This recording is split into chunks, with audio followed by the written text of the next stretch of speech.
Good morning students. इस video में हम लोग डिस्कस करेंगे स्ट्रक्चर ऑफ बेंजीन्स के बारे में। मैं डॉक्टर जया राय और मैं आपको ऑर्गेनिक केमिस्ट्री पढ़ाती हूँ। स्ट्रक्चर ऑफ बेंजीन कैसे डिटरमिन किया गया, जो बेंजीन है उसके बारे में। तो सबसे पहले जो मॉलिक्यूलर स्ट्रक्चर है वो डिटरमिन कैसे किया जाता है, एलिमेंटल एनालिसिस पर, मॉलिक्यूलर वेट डिटर्मिनेशन पर। ठीक है, इन सब के बेसिस पे उसका जो बेसिक स्ट्रक्चर है वो दिया गया C6H6। ठीक है, इसके बेसिस पे जो 6 कार्बन है, 6 हाइड्रोजन है, तो इसके बेसिस पे बहुत सारे ओपन चेन स्ट्रक्चर्स दिए गए। जैसे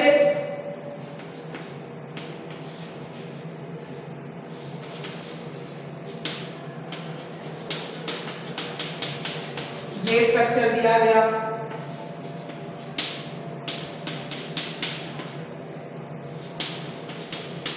ये स्ट्रक्चर दिया गया,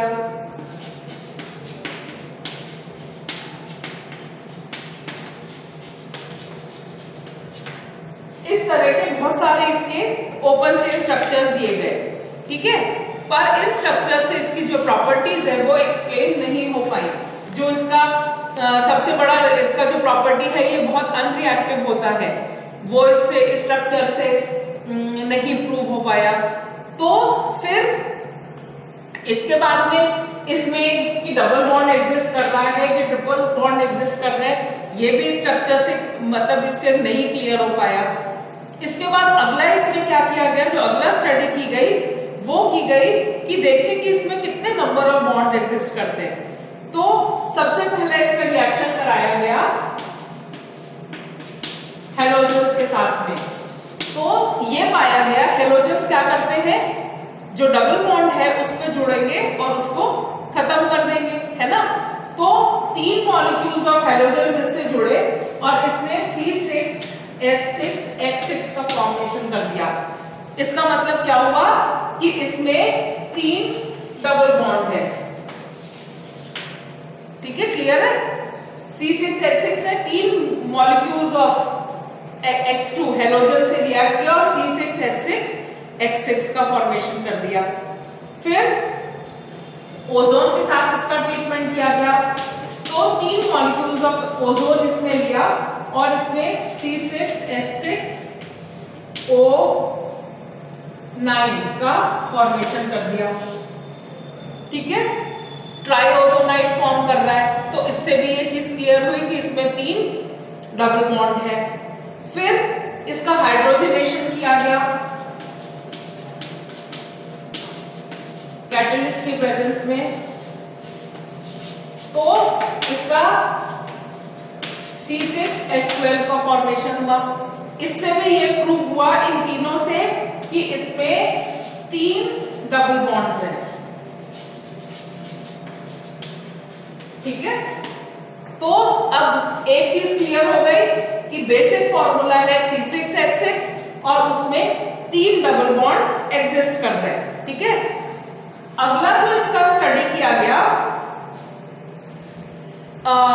पर अभी भी ये चीज क्लियर नहीं हुई थी कि इसमें ओपन चेन स्ट्रक्चर है या क्लोज स्ट्रक्चर है।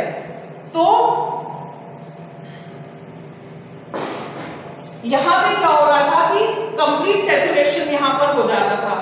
तो यहां पर ये पाया गया कि मतलब जो कंप्लीट सैचुरेशन है उसके लिए 8 हाइड्रोजन एटम्स चाहिए। तो इसलिए ये जो ओपन चेन स्ट्रक्चर्स है ये रिजेक्ट कर दिए गए, क्योंकि कहीं पे भी 8 हाइड्रोजन एटम इसमें कंप्लीट नहीं हो रहे थे। तो इसलिए जो ओपन चेन स्ट्रक्चर्स हैं वो रिजेक्ट कर दिए गए और ये माना गया कि इसका क्लोज चेन स्ट्रक्चर है। अब अगला इसके स्थायित्व के बारे में देखा गया कि इसकी कितनी स्टेबिलिटी है। तो इसमें यह पाया गया कि जो इसके डबल बॉन्ड है उसका बिहेवियर जो इथेन में जो डबल बॉन्ड है, इथीन में जो डबल बॉन्ड है उससे बिल्कुल अलग है। जो इथीन का डबल बॉन्ड है वो बहुत रिएक्टिव होता है, जबकि इसका जो डबल बॉन्ड है वो बिल्कुल रिएक्टिव नहीं होता। तो उसमें इसमें अंतर पाया गया। तो ये पाया गया कि जो बेंजीन है वो बहुत हाईली स्टेबल है, अनरिएक्टिव है, और इसको जब KMnO4 के साथ में इसका ऑक्सीडेशन किया गया तो ये नहीं हुआ। अगर सनलाइट की एब्सेंस में, एब्सेंस ऑफ सनलाइट,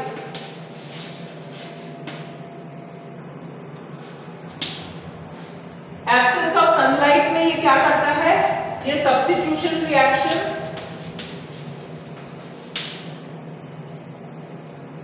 विथ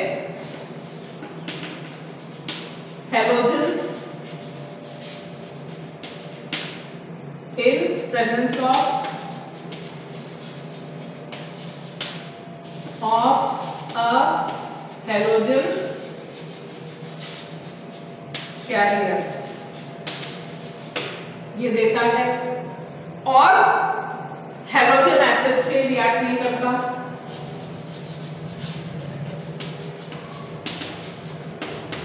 ठीक है, तो इन सब ने क्या शो किया कि ये बहुत ज्यादा स्टेबल है, अनलाइक इथीन्स।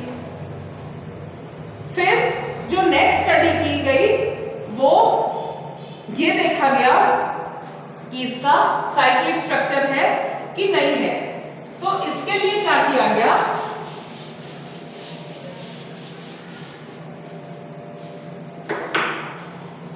ऐसा पाया गया कि जो बेंजीन रिंग है वो खाली वन मोनो सब्स्टिट्यूटेड प्रोडक्ट देता है। तो इसका मतलब क्या हुआ, वन मोनो सब्स्टिट्यूटेड प्रोडक्ट, इसका मतलब क्या हुआ कि जितने भी कार्बन के साथ हाइड्रोजन जुड़े हुए हैं वो बिल्कुल समान है। ठीक है, एक ही प्रोडक्ट मिल रहा है ना, इसका मतलब है कि कहीं पर भी वो अटैच हो सकता है। तो इसका मतलब क्या है कि जो हाइड्रोजन है वो सारे के सारे समान है। इस कॉन्सेप्ट के बेसिस पे ये 3 स्ट्रक्चर्स दिए गए बेंजीन के लिए।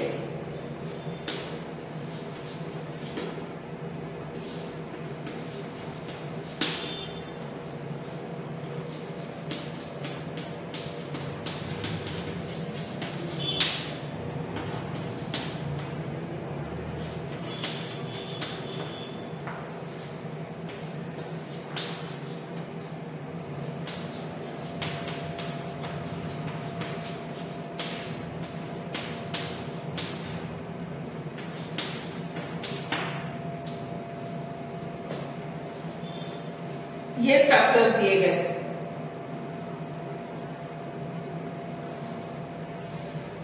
अब फर्दर इसमें देखा गया कि डाई सब्स्टिट्यूटेड प्रोडक्ट भी बन रहा है। ठीक है,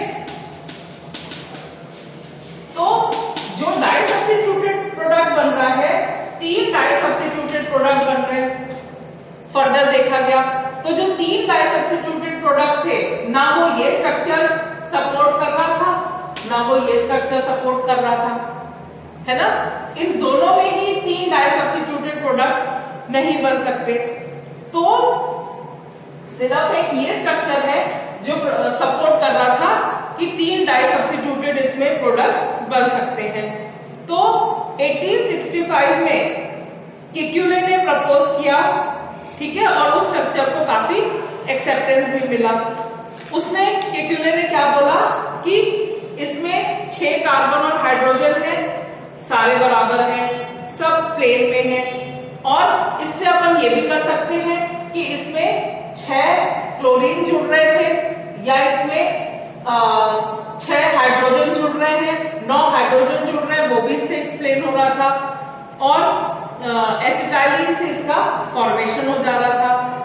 पर इससे क्या एक्सप्लेन नहीं हो पाया कि जो अनयूजुअल बिहेवियर ऑफ बेंजीन है, जो इसके डबल बॉन्ड्स का अनयूजुअल बिहेवियर है, वो इससे नहीं एक्सप्लेन कर पाया था केक्यूले। तो इस अनुसार अगर अपन देख रहे हैं, इस स्ट्रक्चर के अनुसार अपने को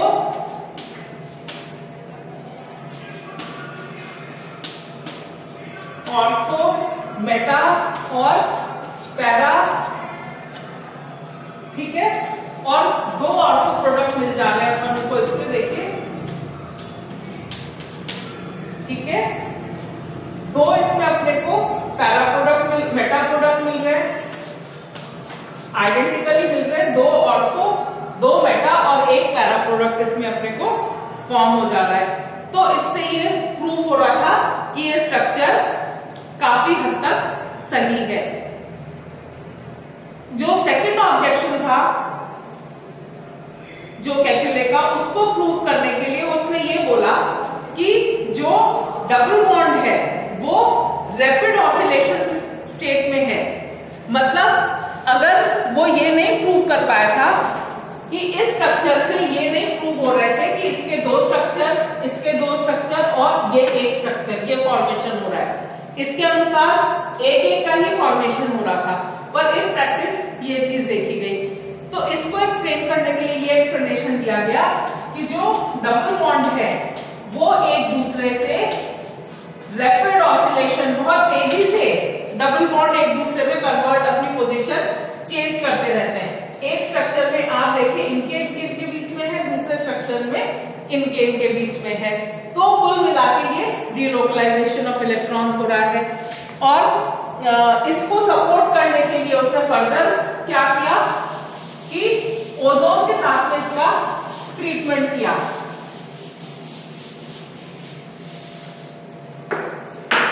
इस चीज को एक्सप्लेन करने के लिए कि ये कॉन्सेप्ट बिल्कुल सही है, इसने ओजोन के साथ में इसका ट्रीटमेंट किया।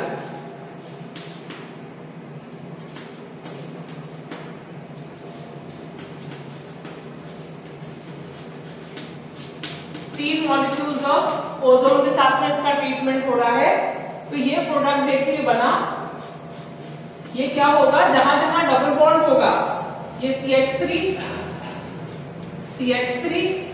अब ये जहां जहां डबल बॉन्ड होगा ये ओजोन का मॉलिक्यूल वहां वहां जुड़ेगा।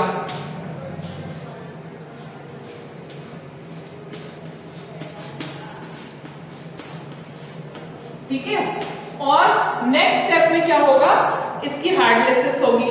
तो जब इसकी हार्डनेसेस हुई तो ये इधर ऐसे ब्रेक हुआ, ये इधर ब्रेक हुआ और ये इधर ब्रेक हुआ।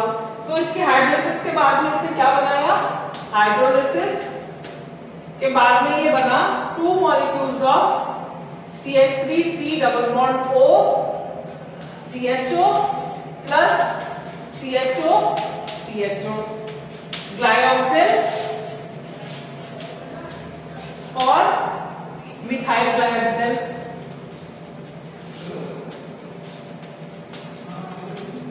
ठीक है। अब अपन दूसरा स्ट्रक्चर ले रहे हैं।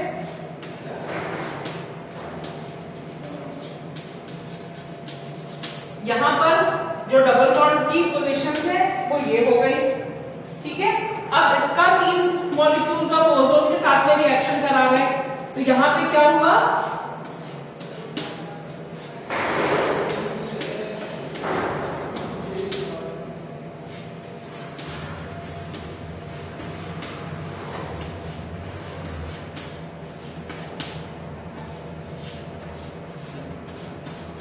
ये बन गया।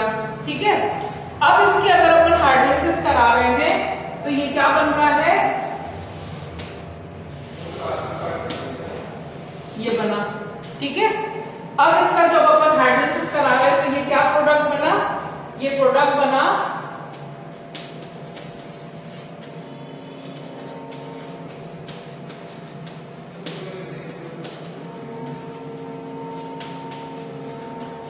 ये प्रोडक्ट बना। ठीक है। डाइमिथाइल ग्लाइक्सिल और ग्लाइक्सिल, ये डाइमिथाइल ग्लाइक्सिल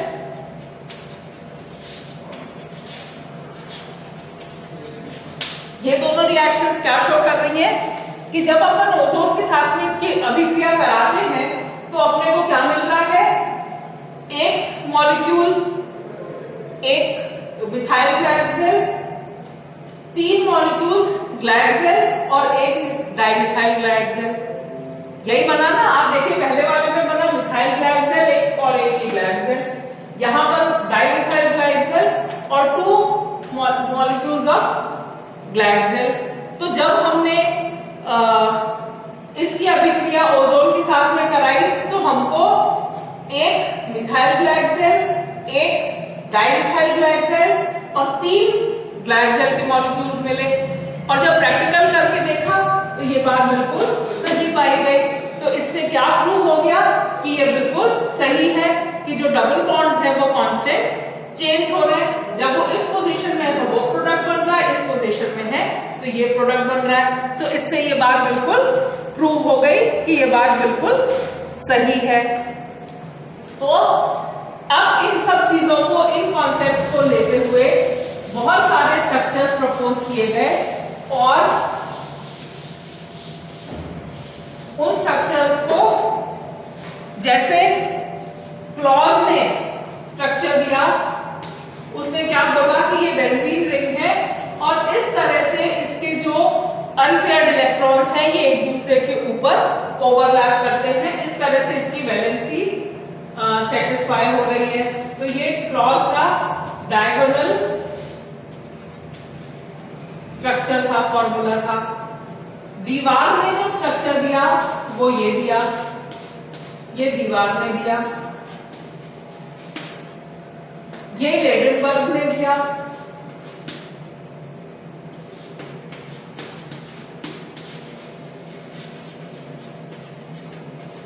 लेडेनबर्ग्स प्रिज्म फॉर्मूला,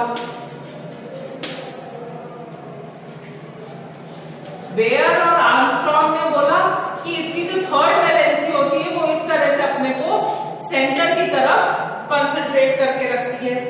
तो ये बेयर का फॉर्मूला था, बेयर्स एंड आर्मस्ट्रॉन्ग।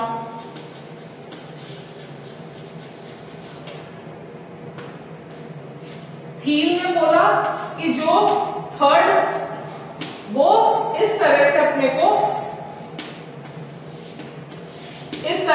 को सेटिस्फाई करके रखती है। ये हील्स का पार्शियल वैलेंसी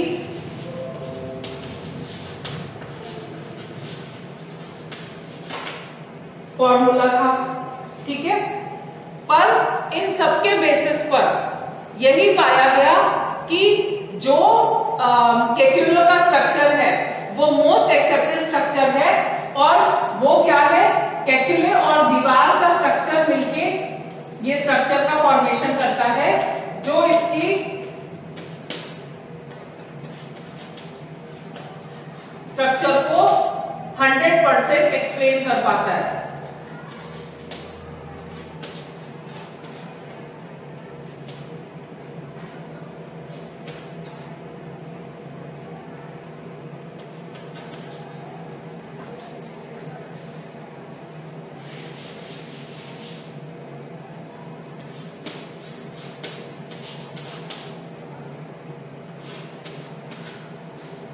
कुल मिलाके जो बेंजीन का फाइनल स्ट्रक्चर है वो ये स्ट्रक्चर है प्रपोज्ड, ठीक है। तो ये था स्ट्रक्चर ऑफ बेंजीन। आपसे एग्जाम में पूछा जाता है कि discuss the structure of benzene, तो आपको स्टेप वाइज ये पूरा देना पड़ेगा। और इसके साथ ही जो मोस्ट एक्सेप्टेड है वो है मॉलिक्यूलर ऑर्बिटल स्ट्रक्चर, जिसमें कि ये प्रपोज किया जाता है कि जो बेंजीन के sp2 हाइब्रिडाइजेशन में है तो इस तरह से इसका रिंग का फॉर्मेशन होता है और जो ये फ्री ऑर्बिटल्स है ये ऊपर और नीचे एक रिंग बनाते हैं जिसकी वजह से इसमें डीलोकलाइजेशन देखने को मिलता है। तो इसको अपन इस तरह से भी शो कर सकते हैं कि इसके एक ऊपर रिंग हो गई और एक इसके नीचे रिंग हो गई। तो ये डीलोकलाइजेशन ऑफ इलेक्ट्रॉन्स है मॉलिक्यूलर ऑर्बिटल थ्योरी के अनुसार और ये मोस्ट एक्सेप्टेड स्ट्रक्चर है। इसको मैंने अलग से भी एक वीडियो में आपसे डिस्कस किया है क्योंकि इसमें आपसे एक अलग से भी क्वेश्चन आता है। Thank you.